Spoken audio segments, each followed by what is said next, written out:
civile ou pénale.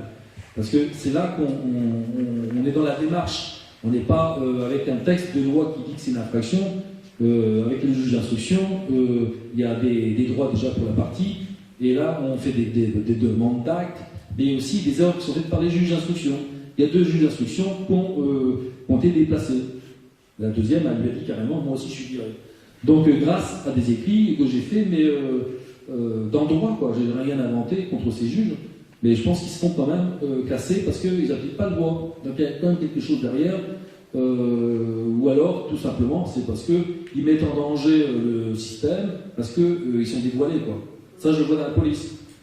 Quelques officiers qui ont été ou un commissaire, un ministre, et il est parti à Paris au lieu de rester aux côtés d'Estrosi, quoi, parce que j'ai dénoncé. Alors, c'est vrai que je m'attaque à quand même des gens qui peuvent être dangereux, peut-être, j'en sais rien, mais je fonce. Il n'y a que ça. Sinon, on est vraiment commandé par la mafia actuellement, quoi. Donc, il faut arrêter. Et voilà. Donc, j'arrive à l'internement sans consentement. Ça, je viens de le travailler. Donc, c'est effroyable, parce que maintenant, à partir de 2018, je connais son histoire. Et quand je dis je connais l'histoire, c'est pas ce qu'on me raconte, c'est toujours dans les écrits. Hein. Donc, je reprends tout le dossier médical, tout ce qui a été écrit, tout ce que j'ai en main. Ça corrobore parfaitement, et même encore plus, j'en apprends plus que de la bouche de Sandrine, c'est que je vois ce qui a été fait par l'ASE, à partir, alors provoqué simplement par une dénonciation, enfin, parce que Sandrine se plaint à l'ASE qui vient à retirer sa fille parce qu'il y a déjà un certificat médical qui là parle de viol quand même. Enfin, je veux dire, de soupçon, on va parler d'un médecin généraliste qui fait un certificat médical, donc la première des choses, c'est bien évidemment faire constater puis faire agir la justice. Sauf que, au contraire, ça devient un danger pour tout le monde, à Clermont-Ferrand. Donc, certificat médical qui est donné à l'ASE qui vient la harceler chez elle parce qu'elle n'emmène plus sa fille à l'école. Elle a 4 ans, à l'époque, 2018. Donc, elle a 4 ans. On est en fin d'année, on est au mois de mai. Mais juin, même, quand ils viennent. Donc, ils viennent à domicile, lui demande simplement ça, et Sandrine, on va dire, fait l'erreur, évidemment, mais bon, Sandrine essaie de s'en sortir, elle appelle le secours, l'ASE, les gens qui s'occupent déjà de sa fille, enfin, sa fille est avec elle, sauf qu'il y a quand même une AEMO là-dessus, enfin, etc. Donc, viennent lui dire la menace de ramener la fille à l'école. Voilà, donc il y a plusieurs choses qui font que, d'un seul coup, elle se retrouve avec les flics à la maison, l'ASE, et tout par la force. Et sans jugement. C'est-à-dire que le jugement, elle découvre, après un internement de plus d'1 mois, dans sa boîte aux lettres, une copie, sans notification. Vous voyez bien que tout, enfin, c'est fort. Ils ont bien eu raison de faire ça, parce qu'on se prépare à autre chose maintenant, contre ces gens-là. Et les flics et les chers collègues, pareil. Parce que mes chers collègues, ils sont rentrés, ils ont agi en flagrant délit. Ils viennent chercher la petite par la force, et en fait, tout ce qu'ils font dans le domicile, dans l'appartement, c'est un vrai flagrant délit dans leur action. C'est-à-dire que arrachage de la petite de ses mains, violence sur la mère, sur la petite, perquisition, hein, tout est permis. La perquisition, c'est du flagrant délit, bien sûr, on n'est pas dans un mode de placement, ce qu'on veut. Donc, perquisition des champs pour chercher le carnet de vaccination, les fringues et tout ça. Avec l'ASE, enfin, je veux dire, les flics font ça. Donc, c'est du vol, c'est carrément du vol, avec une violation de domicile. Et on commence là sur une détention arbitraire. Menottage, je connais mon métier, l'article 803 du Code de procédure pénale. Alors, je l'ai relu, bien sûr, parce que je voulais voir ce que ça disait. C'est-à-dire que quand vous menotez quelqu'un, en plus dans ce cadre-là, il n'y avait pas lieu, bien sûr, à la vue du public, des voisins, etc., menotter dans le dos 2 hommes costauds sur une femme comme Sandrine pour l'enfourner dans une ambulance, avec le préfet qui attendait en bas et son adjoint. Voilà, en tenue. Donc, on n'y comprend plus rien, quoi. Donc, je pense que c'est vraiment, franchement, politique. Ça le devient, quoi. Et donc, tout ça, on démarre sur une détention arbitraire. Alors, quand j'en arrive maintenant à l'internement sans consentement, alors là, ce que je vais vous dire, c'est pour chacun, parce qu'on est tous exposés à ça à tout moment, bien sûr, quand on est dans la résistance. C'est soit la tôle avec une condamnation, moi ils me l'ont fait, parce que j'en reviens à moi un petit peu, c'est pas très grave, mais quand même, j'ai mon honneur, ma dignité. Là, bon, ils m'ont flingué cette année-là, c'était en 2019. Ils m'enlèvent mon gamin, séquestre, machin, etc. Il avait 15 ans. Mais ça peut se faire si mon fils doit vivre chez sa mère, ça peut se faire autrement et légalement. Parce qu'eux, ils vous obligent à passer par la voie légale. Eux, tout est permis. Et ça a été fait sauvagement, quoi. Et où est-ce que je voulais en venir? Là, j'ai eu un bug. Tu parlais de toi. Ouais, je suis revenu sur moi pour donner un exemple. Tu voulais me laisser un message? Ouais. C'était sur le compte. Ouais, ben bon, ça reviendra. Sans consentement. Tu parlais de. Le menottage. Ouais. Il te l'avait fait à toi. Tu parlais de Sandrine, hein, d'accord? Tu as fait un comparatif Ça par n'a rien à voir, c'est rapport pas à grave. ça. Mais, je vais continuer. Mais non, je me rappelle plus, j'ai fait un bug, pardon. C'est que tu es fatigué. Alors. Un peu, ça commence. Et j'en étais pour Sandrine, oui, où on l'embarque. Et puis l'internement. Je m'oublie, c'est pas grave. Donc, on parle de. Dès le début, alors c'est les droits que je voudrais vous apporter en cas de résistance. C'est là-dessus que je voulais partir. On est tous dans la résistance, donc tous exposés à des fameuses condamnations. Ça me revient, vous voyez, j'en reviens à moi. C'est que j'ai été condamné pour 2 mois de sursis pour non-présentation d'enfant. Fin 2015, j'avais un accident de moto, etc. Et puis, fin 2015, et en 2019 à Poitiers, 2018, ça me rattrape. Dossier, tout est fait, et c'est là que, dans une plainte que je viens déposer, le gendarme, donc sans avertissement avant ni quoi que ce soit, sans avis, me sort les plaintes de la mère de mon fils, et on part sur un jugement en 2019 avec du faux, tout est faux du début à la fin. Bon voilà, je parle de moi brièvement là-dessus. Voilà, donc arriver les droits qu'on peut avoir en cas d'internement, sans consentement, et surtout de la façon que ça s'est fait pour Sandrine, on voit que au cours du dossier, tout est fait bien évidemment en faux, et surtout, on ne lui a pas donné ses droits. Alors l'internement sans consentement, c'est tout simple. Il y a eu une réforme en 2011, une modification en 2013, et vous avez des droits. Absolument, on doit vous les donner dès le début. Alors là, on en revient un peu à la garde à vue, mise en examen, voilà, donc ça ressemble. C'est-à-dire que vous avez des droits. Et celui qui vous donne vos droits, qui doit contrôler ce qui se passe dans un hôpital, et c'est pas drôle, c'est pas une prison, c'est pire, vous êtes enfermé là-dedans, vous n'en sortez pas, quoi.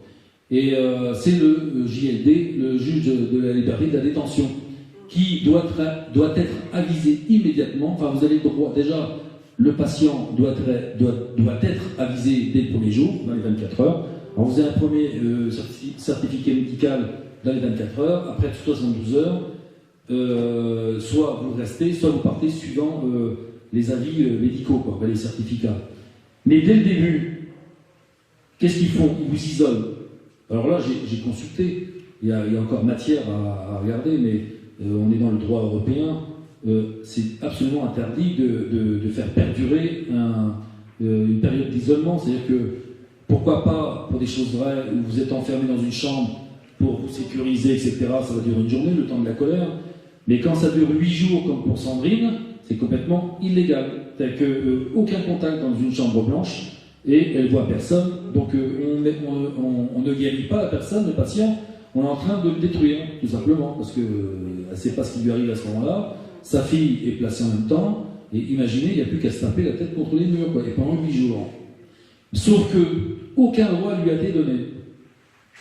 Donc c'est déjà très grave, et donc jamais de JLD qui approche, qui vient normalement contrôler, parce que s'il était venu, à ressortir aussitôt. Elle y est restée 20 jours, avec une levée, alors adressée au préfet, une levée de la mesure, de soins sans consentement, etc.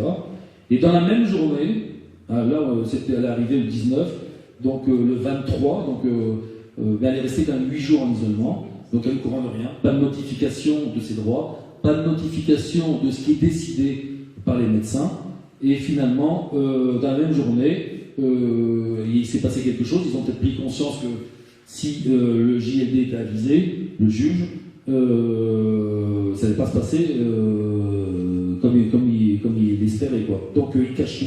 Ça veut dire que personne n'est au courant, ils la gardent, ils refont un écrit, fait un courrier et un certificat, quoi, tout simplement, pour dire que finalement, Sandrine Aonto, il y a une main levée, mais qu'elle est consentante pour y rester encore presque 20 jours. Voilà. Mais elle n'est pas au courant, bien sûr.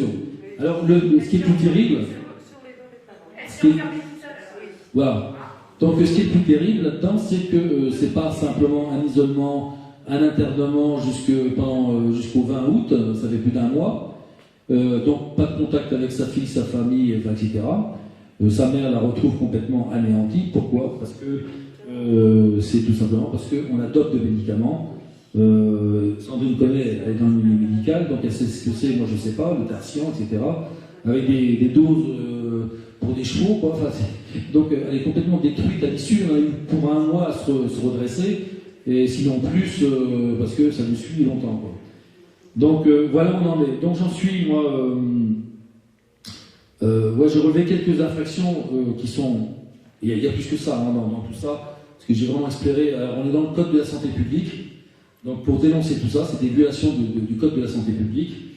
Ce qui est intéressant pour justement en savoir un peu plus, je commencerai par l'article L3215-1 du code de la santé publique. C'est simplement le directeur de l'établissement peut être sanctionné comme du pénal, d'une peine d'emprisonnement d'1 an avec 15 000 € d'amende. C'est ce qu'elle a fait, la directrice. Voilà. Une deuxième, qui est très bien, c'est l'administration de substances nuisibles, l'article 222-15 du code pénal. Donc on l'a forcé. Alors là, pareil, je reviens au code, à la CEDH, il n'est pas admissible de forcer les gens, c'est des patients, hein, c'est rien d'autre, hein, c'est pas des prisonniers. Hein. Donc on force à 4 personnes, on lui tient les bras et on lui enfonce les pilules sous la langue et pas que ça, je crois, il y a du liquide et puis des cachetons, quoi. Et ça, 4 fois par 24 heures. En pleine nuit, ils arrivent, allons-y, on continue. Et ça pendant 1 mois, plus d'1 mois. Alors imaginez les dégâts, quoi. Donc, moi j'ai relevé l'infraction d'administration de substances nuisibles. Voilà. Donc j'ai tout dans les écrits, là, je pourrais vous lire même les condamnations, etc. Enfin bon, en tout cas, ça existe. Et alors la plus forte, alors celle-ci, elle est très forte parce qu'on change de cadre complètement quand on dénonce dans ce qui lui arrive et ce qui arrive à d'autres. C'est l'article 432-4 du code pénal. Alors je vous le lis quand même parce que cette infraction est géniale. Parce que tout le monde est enfermé pour 30 ans, tout simplement. C'est pas mal, non? C'est ça la révolution. Il faut inverser la tendance.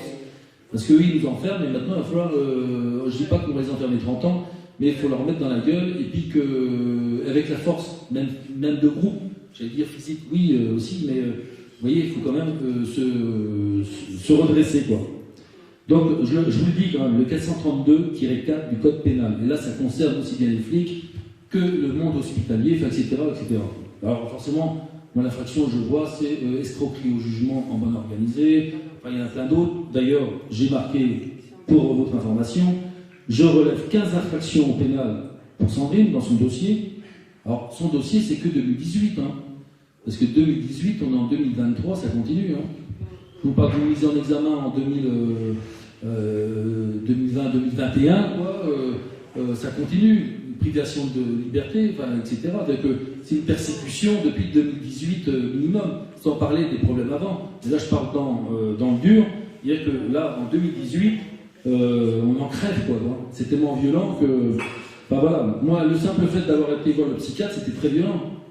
Alors, imaginez ce que certains peuvent vivre quand on est enfermé, on enlève le gamin et tout ça. On m'a fait des choses, moi aussi, par rapport à mon fils, mais... là, c'est démesuré pour ceux qui subissent tout ça, quoi. On doit crever même à la fin, quoi. On n'en peut plus, quoi. Et donc 15 infractions au code pénal pour juste l'affaire que je suis en train de vous raconter de 2018, internement, etc. Enfin, violation de domicile des flics, enfin, etc., etc. C'est pas mal 15 infractions, dont une que je vais vous dire qui est très forte. Concernant la CEDH, je ne monte pas plus haut, j'en compte, j'ai pu marquer combien 8 violations du droit européen. 3, 5, 6, 7, 13, 14, 17, article 1 du protocole numéro 12 de la CEDH. Ben voilà, donc il y a tout ce qu'il faut pour montrer quand même qu'ils abusent un peu. Oui. Voilà. Ouais, je vais le lire. Non, je voulais quand même passer là-dessus pour montrer que la gravité des choses. Le 432-4 du Code pénal. Alors, le fait par une personne dépositaire de l'autorité publique ou chargée d'une mission de service public, l'ASE, agissant dans l'exercice ou à l'occasion de l'exercice de ses fonctions ou de sa mission, d'ordonner ou d'accomplir arbitrairement un acte attentatoire à la liberté individuelle et puis de 7 ans d'emprisonnement. Alors, concernant l'internement, parce que j'ai eu une petite hésitation quand même, pour moi c'est une détention arbitraire, mais j'ai quand même vérifié, et ça l'est, parce que c'est peut-être un internement, mais on tombe dans le cadre de la détention arbitraire. Comme peut l'être une garde à vue, hein, voilà, c'est vraiment dès lors que vous êtes privé de votre liberté, ça devient grave, on n'a pas le droit. Sauf des exceptions, forcément. Flagrant délit, si on chope quelqu'un qui vient de faire tuer quelqu'un, il faut l'enfermer. Enfin, voilà, quoi. Et je continue, et c'est là que ça devient très intéressant, c'est que lorsque l'acte attentatoire, donc de privation de liberté, consiste à une détention ou une rétention d'une durée de plus de 7 jours, vous comptez pour Sandrine, je sais pas, 21, 22 jours, je sais plus, la peine est portée à 30 ans de réclusion criminelle. Mais tout est parfait, sauf qu'on a affaire forcément, je parle des juges, des procureurs, évidemment qu'on n'est pas sûr de gagner, mais il y a quand même de la matière. Il faut la poser, cette matière, pour montrer ce qu'ils viennent de faire. Au moins la vérité est dite, ce qu'on n'a pas eu le temps de faire jusqu'à maintenant, et ça va se faire dans peu de temps, c'est-à-dire toute l'histoire de Sandrine va être étalée au grand jour grâce à ses plaintes, à tous ses écrits, quoi qu'il se passe au bout, mais à un moment donné, il va bien falloir que ça éclate au grand jour, quoi, réellement, quoi. Déjà, ça le fait quand même. Maintenant, il y a des gens qui sont connus sur les réseaux sociaux, donc les choses sortent quand même. C'est déjà ça, quoi. Et puis, bon, voilà, c'est une belle infraction. Donc, mes collègues sont enfermés, les médecins, l'ASE, le service gardien, 30 ans, tous derrière le grillage, et on va les voir après. On leur apporte des oranges cheveux, mais ils ne méritent même pas. Donc, voilà. Je m'en amuse un peu, ça me fait du bien, parce que c'est tellement très lourd que voilà. Donc après, dans cette histoire de tout ça, de détention arbitraire, il y a quand même faut regarder le code de l'organisation judiciaire. Alors c'est l'article L141-1 du code de l'organisation judiciaire. L141-1. Alors là, on met l'État face à ses responsabilités. Il ne faut pas l'oublier, lui. D'ailleurs, le déni de justice, etc., on dépose plainte contre l'État pour ce qui se passe, pour ce qu'il laisse faire en dessous, c'est-à-dire les juges, les procureurs, etc. On dépose plainte contre l'État. Enfin, il y a plein de choses à faire dans le droit. Hein. Moi, je découvre plein de choses. Il y a tellement de choses à saisir et à expérimenter aussi pour voir comment on avance. On en est dans cette phase-là pour l'instant, quoi. Hein. Alors l'État est tenu de réparer le dommage causé par le fonctionnement défectueux du service public, de la justice. Et la responsabilité est engagée de l'État pour des fautes lourdes ou un déni de justice. Ça c'est donc à inscrire dans votre plainte. Vous demandez à l'État de vous faire, de réparer ce temps perdu. C'est-à-dire que c'est plus que du temps perdu. Vous êtes enfermé pendant je ne sais pas combien de temps illégalement. Donc, et je vous rassure, parce que si l'État paye, à mon avis, ceux qui sont en dessous, je parle des flics, je parle de tous ceux qui ont fait du faux, à mon avis, trinquent quand même un peu, quoi. Hein. Parce que quand l'État doit payer, vous réparez votre préjudice, il faut que d'autres payent de dessous, on ne le sait pas, mais ils sont peut-être virés, etc. Quoi. Mais dans une histoire comme ça, il est mêlé le Conseil de l'ordre des médecins, alors je parle, et forcément il y a le procureur en premier lieu, le procureur général, etc. On envoie où on veut, mais ce qui est concerné, c'est l'ordre des médecins, donc ça doit aller secouer un peu si on envoie là-bas aussi, et l'IJPN. J'y ai goûté, l'IJPN en tant que victime, ils sont venus, ça va très vite. S'il y a un procureur qui dénonce, il est obligé, l'IJPN pour ce qui s'est passé à Clermont-Ferrand, par exemple, ça, j'y ai goûté en tant que victime, je veux dire, dans les 3 jours qui suivent d'une plainte, l'IJPN est dans le commissariat. Alors ça, je les ai vus. Alors après, ça se passe autrement, parce que moi, ils ont orienté comme ils voulaient pour sauver la tête de certains officiers, quoi. Ça, c'est autre chose. Mais il n'empêche qu'ils descendent. Donc ça met le branle-bas quand même dans le système, dans toutes les institutions.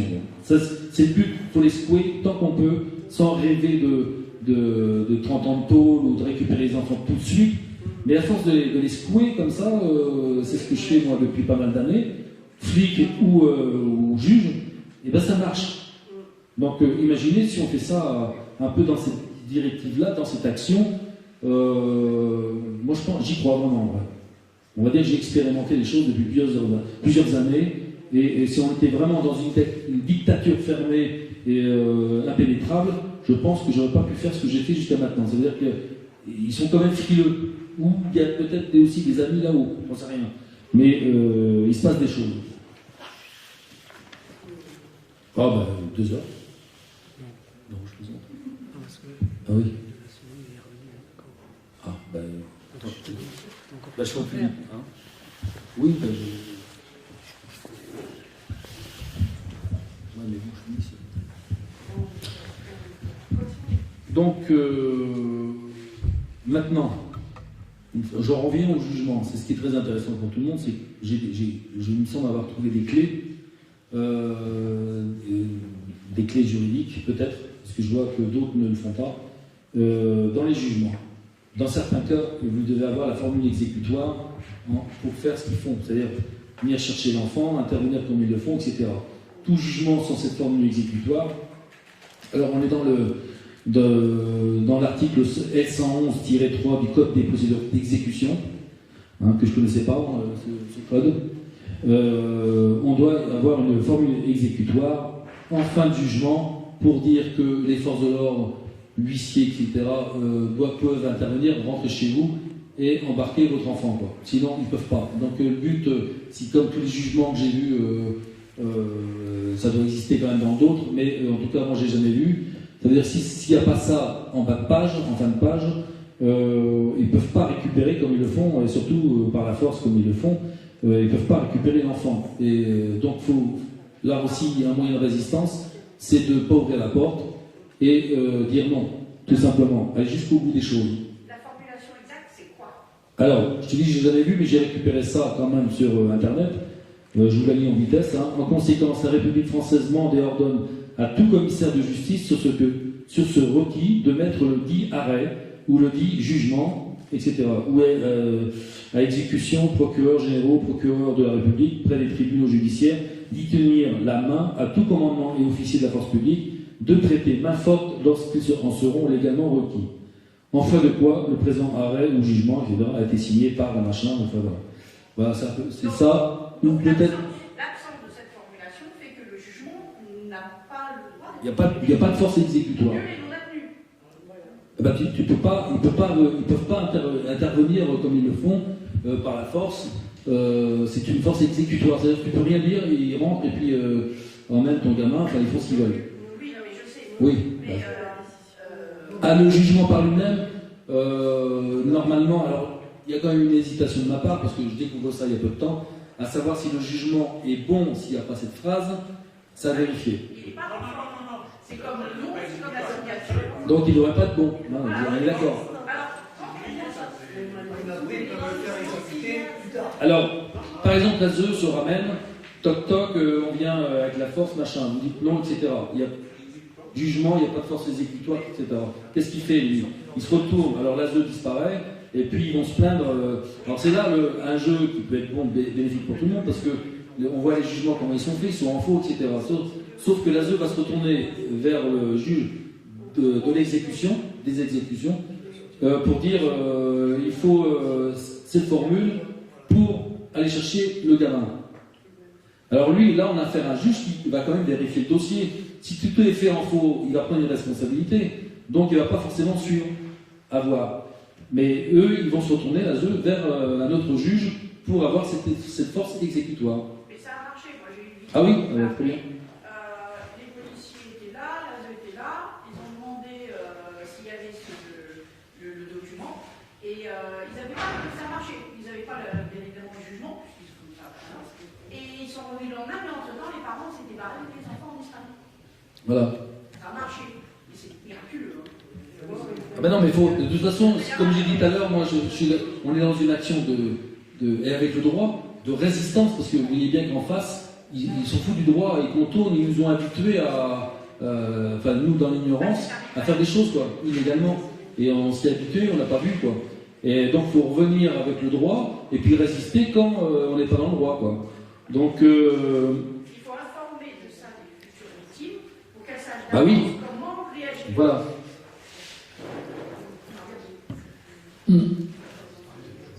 Alors, dans ce L111-3, se constituent des titres exécutoires, ces décisions de juridiction d'ordre judiciaire, de l'ordre administratif, lorsqu'elles ont force exécutoire, ainsi que les accords auxquels ces juridictions ont conféré par exécutoire. Conféré force exécutoire. Après, le quatrièmement, enfin, qui nous concerne tous, c'est les actes notariés revêtus de la forme exécutoire. Alors, si un huissier arrive avec sans cette formule, c'est pas possible. Alors j'ai mis comment échapper à l'exécution provisoire d'un jugement. Alors vous avez un jugement, alors là j'y vais prudence quand même, parce que j'aborde le sujet depuis peu de temps. On est dans l'article 514 du Code de procédure civile. Les décisions de première instance sont de droit exécutoire. C'est là que j'ai une petite hésitation, vous voyez, je ne suis pas au bout de mes recherches, parce que finalement, si on les entend à l'article 514, en première instance, d'office, c'est exécutoire. Mais après vérification au Conseil, il faut quand même cette formule exécutoire. C'est juste ça à vérifier. Non. En première instance, en premier ressort, ça ne peut pas être une dénomination exécutoire s'il n'y a pas la formule dessus. Bon, bah très bien. Voilà. C'est ce que je pense, mais il y a quand même cet article 514 qui me gêne un peu dans ce qu'il dit. Voilà. Aussi. Parfait. Très bien. Donc, comment réagir? Parce que comment échapper à l'exécution provisoire d'un jugement? Alors, même si l'enfant est enlevé, forcément, il faut réagir immédiatement. Vous avez, de toute façon, dans tous les cas, ça ne mange pas de pain. Il faut, sur un jugement de juge d'enfant, c'est de faire une déclaration d'appel. Dans les 15 jours, ça, il faut le faire. Enfin, c'est clair. Parce que après, vous avez le temps, avant une audience sur le fond, je vais en venir, je vais passer les 3 étapes.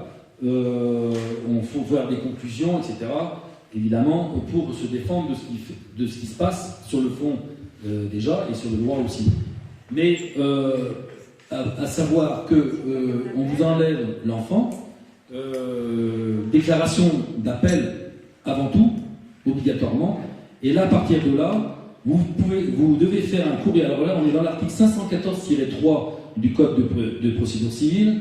Et vous vous tournez vers le premier président de la cour d'appel. Le premier président, c'est pas la chambre des mineurs, hein, c'est le premier président de la plus haut placé à la cour d'appel, premier président de la cour d'appel, pour lui demander d'annuler ce jugement. Alors j'ai la formule, lorsqu'il existe un moyen sérieux d'annulation ou de réformation et que l'exécution risque d'entraîner des conséquences manifestement excessives. Évidemment.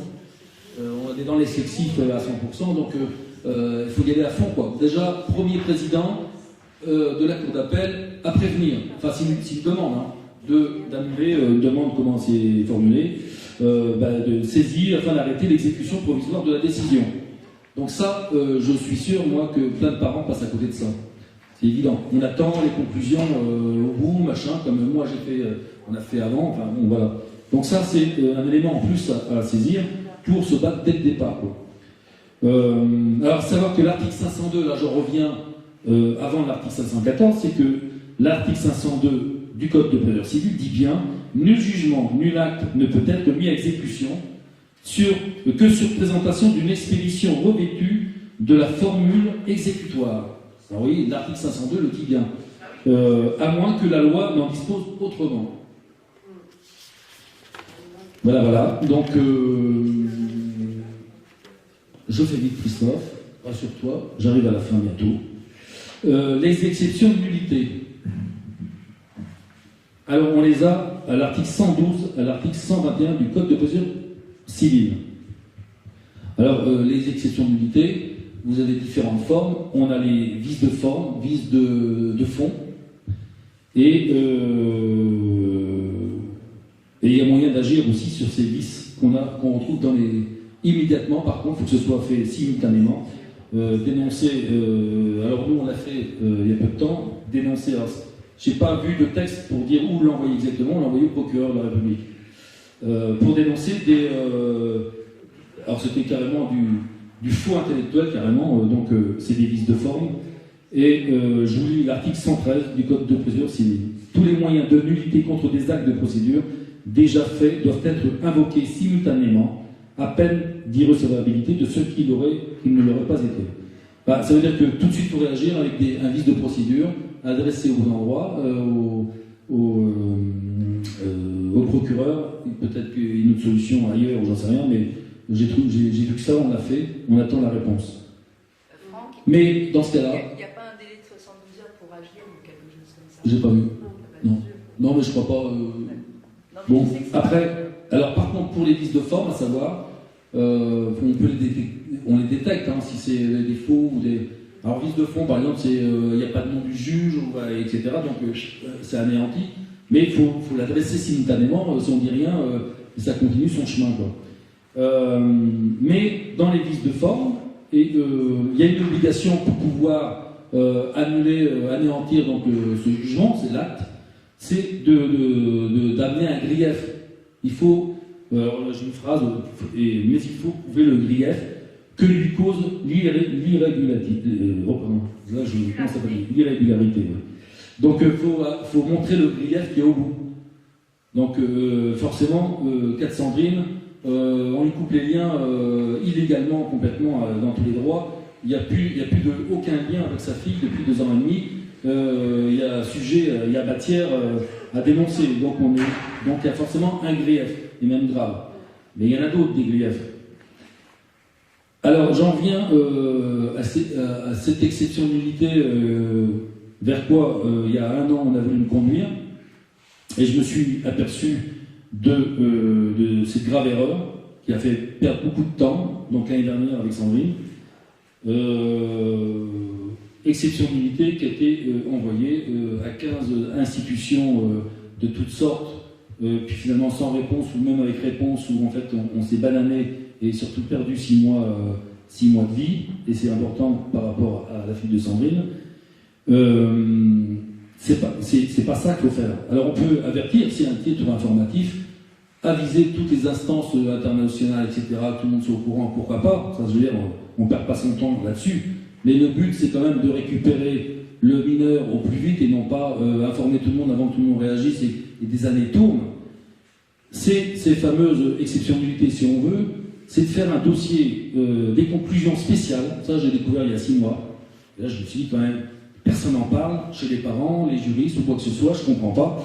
Et ça, je l'ai lu avec des articles, alors je ne sais pas l'article, mais c'est des conclusions spéciales adressées aux conseillers de la mise en état. C'est-à-dire que pour Sandrine, on avait fait une instruction de faux, on a fait pas mal de choses, ça les a ébranlés parce que la juge des enfants a été shootée de son dossier, c'est déjà ça.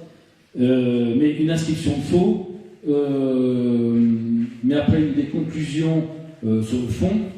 Alors ça, c'est adressé avant toute audience sur le fond. C'est-à-dire que dès que vous avez étayé vos conclusions spéciales avec toutes les violations de droit, on est dans la violation de droit là par contre, pas sur le fond, c'est adressé aux conseillers de la mise en état. Alors vous avez le juge de la mise en état avant la première instance, pour la première instance, mais quand on se dirige vers une cour d'appel, ça c'est la même chose, c'est le conseiller de la mise en état qui lui reçoit le dossier, vos conclusions, tourne les pages et regarde tout ce qui est dénoncé, évidemment. Et s'il y a un truc, alors ça c'est dans la théorie, mais je pense que là aussi c'est un juge qui prend d'énormes responsabilités. Il est obligé d'anéantir le jugement de base de la première instance s'il voit qu'il y a des violations de droit dénoncées. Voilà. Et ça c'est avant l'audience sur le fond. On n'est pas avec le président devant une cour d'appel, c'est avant. Voilà. Alors c'est peut-être que c'est soulevé après en début d'audience, je ne sais rien, mais il faut absolument adresser ces conclusions spéciales avant tout jugement sur le fond. Sinon, c'est fini.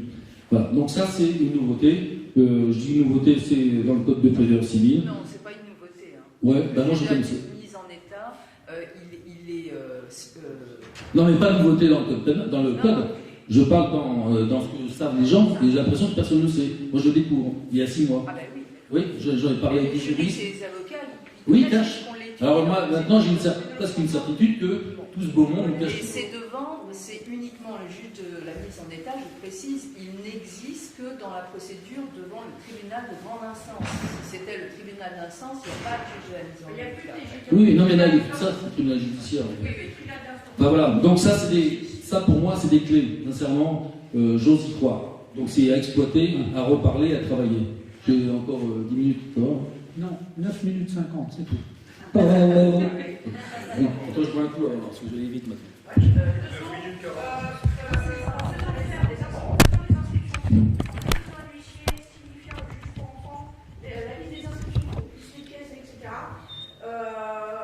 La juge s'est dessaisie parce que elle fait un truc énorme et elle savait comment on pouvait faire le tract. On n'a pas eu le temps de faire le tract. Elle s'est dessaisie du dossier une demi-heure avant l'audience. Ça a fait un bordel monstre au tribunal de Pau. Ils ont désigné 2 juges après. En 3 mois, ils ont fait les choses. Voilà. Comme quoi, Il y a des... La peur de Ah, mais complètement. le fait de faire des actes judiciaires, de mettre lettre ouverte dans les plaintes, donc de rendre public, de dire c'est régi par les lois de l'ONU, c'est régi par les lois de l'ONU, donc vous êtes tranquille, si vous n'insultez pas, etc., vous êtes protégé, et comme si vous faites des tracts, qui savent que vous allez en faire, et que vous faites après des actes judiciaires, ils ont tellement peur de calculer les dossiers qu'ils lâchent. Mais il faut faire des tracts, il faut arrêter d'avoir peur d'écrire la vérité. Alors, là, ça confirme qu'une seule chose, Franck. Vous comprenez dans ce qu'elle vient de dire, de ce que vient déjà de dire Franck, depuis des heures, qu'on parle de... Non, pas toi, mais des heures qu'on parle de ce genre de mécanisme, vous comprendrez pourquoi tous les avocats de France, tous les avocats n'attaquent jamais au pénal l'ASE. C'est uniquement à cause de ça. Ça leur permet d'avoir un business qui continue, des procédures que vous payez et qui aboutissent à rien. Donc, juste une seconde encore, le seul avocat qui fait des actes judiciaires contre les placements des enfants, c'était d'Orléans, et ils lui ont pris son fils en Voilà. 2022. Voilà. Il est parvenu à le récupérer, mais en bagarrant, et évidemment, il a été refroidi. Voilà. Mais ça, ce mec-là, c'est vraiment un mec bien. Il faut qu'on arrive dans ce collectif à soutenir cet avocat. Et selon ces difficultés en 2022, malheureusement, on n'a pas fait grand-chose, mais j'espère que là, on pourra venir en soutien, parce que c'est le seul. Et les autres avocats se moquent de lui, parce qu'il fait les inscriptions de faux, mais c'est le B.A.B.A. du roi. Voilà. Non, non, mais Oui, t'as mais- raison. Oui, ouais, mais alors il n'y a pas que les inscriptions de fonds, parce que déjà il faut les faire, il faut les placer, les pièces, etc. Il faut assigner avec un avocat, huissier, etc. Et puis finalement, mais c'est pas peine perdue, parce qu'au bout du compte, je vais juste finir ça, on va pour une action récursoire, c'est-à-dire on dépose plainte contre l'État, qui lui va charger du juge d'enfant qui a fait les faux, d'accord, et tout ça demande du temps. Mais Non, mais on l'a dans fait. son inscription de faux, il met tout en fait. Il met la jurisprudence, Oui, oui. il le forme, ils s'en mettent pas avec le fond, la précision des Oui, oui, détails. mais c'est ça. Ils Voilà. se forment. On l'a Le fait. diagnostic, moins de 8 jours, machin, On l'a fait, mais c'est. Et après, ils demandent indemnisation. Tout est bon à faire, je Oui, oui, je oui. pense. Il faut des actions Ça les embête parallèles. parce qu'ils Sauf- n'ont pas pris son gosse, parce que lui, il fait ça depuis des années. Voilà. Sauf que ce que je viens d'apporter, j'espère pas en vain, je pense ça c'est du simultané. C'est-à-dire que tout de suite, c'est d'éviter que l'enfant déjà parte, ou alors aller chercher immédiatement. Vous voyez, ça c'est du rapide. Déclaration d'appel dans les 15 jours, et on agit sur plusieurs voies. Et ça, Parce qu'il y a matière. Ça, le collectif, il pourrait synthétiser ça sur des documents et rendre public. Parce que le problème, c'est que quand les gens appellent les associations, c'est parce que les enfants sont partis. C'est Jacques Lassalle, c'est rare qui vous appelle avant. D'ailleurs, l'OPP, c'est juste après le traité qui vous appelle. Donc là, les enfants sont déjà partis. Et alors là, ils savent ce qu'ils veulent, c'est qu'on les rend. La stratégie de prévention, en fait. Alors, de toute façon, il faut être dans la résistance dès le début. Interdit qu'on rentre chez toi. Maintenant, il faut faire ça. Il faut arrêter on n'a pas confiance en l'État ou aux institutions, on le sait, parce qu'on est là pour ça. Il faut, en tant qu'humain, c'est résister jusqu'au bout. Et à la limite, et je vois Sandrine, je suis quand même admiratif pour ce qui s'est passé, parce qu'elle a résisté jusqu'au bout.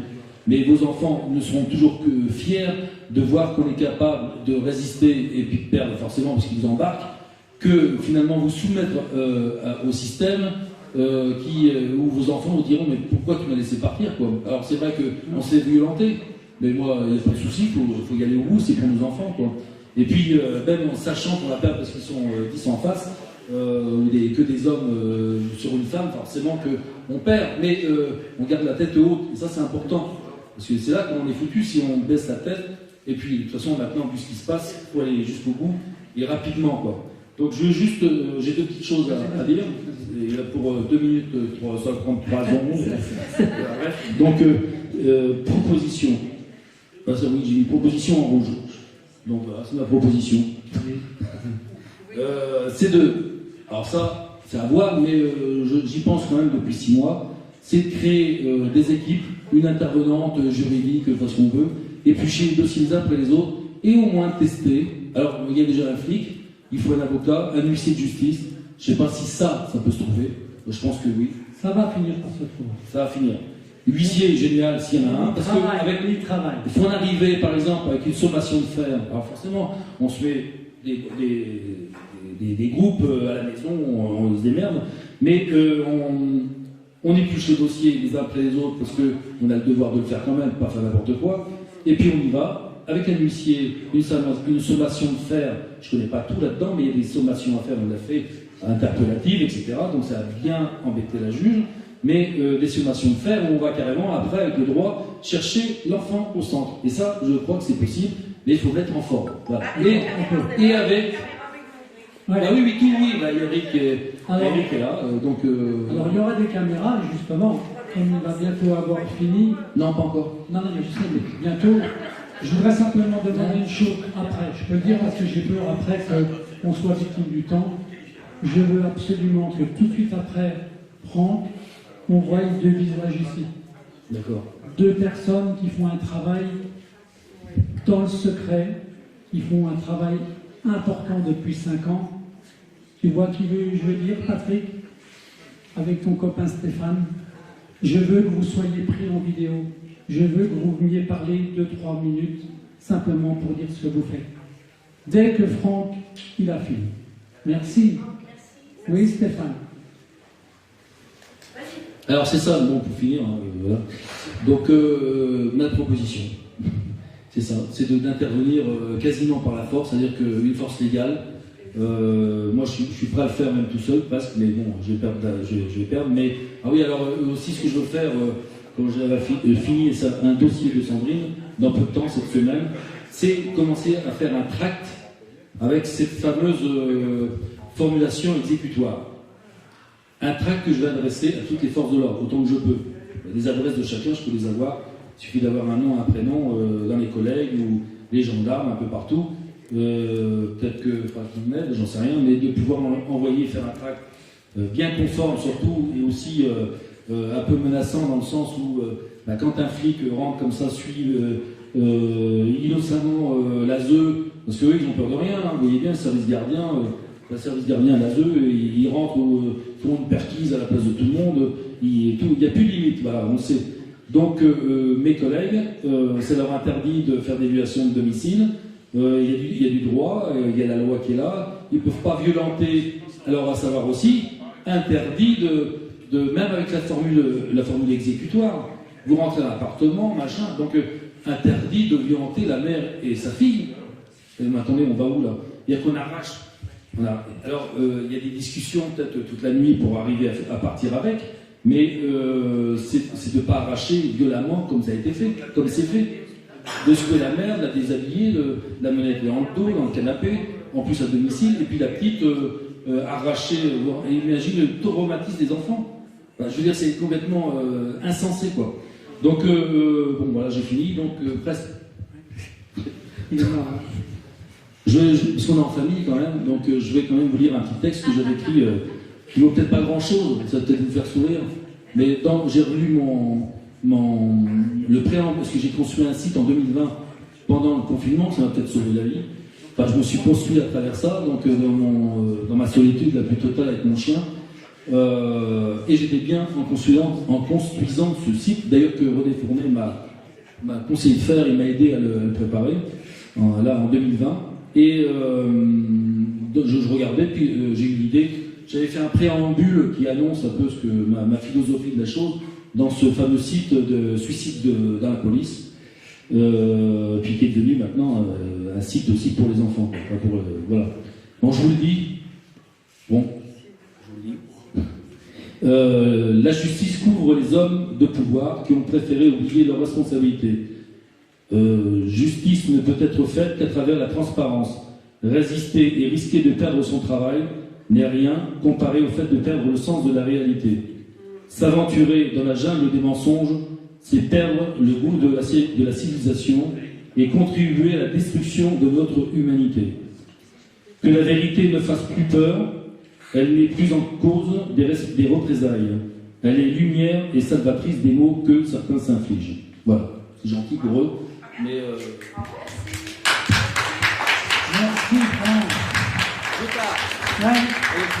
Bon. Heureusement, si vous imaginez, si on avait 80-20% de flics qui seraient comme lui, ce que ça donnerait, l'ASE ne pourrait même plus travailler. Il n'aurait plus de cheveux. Bon, donc là...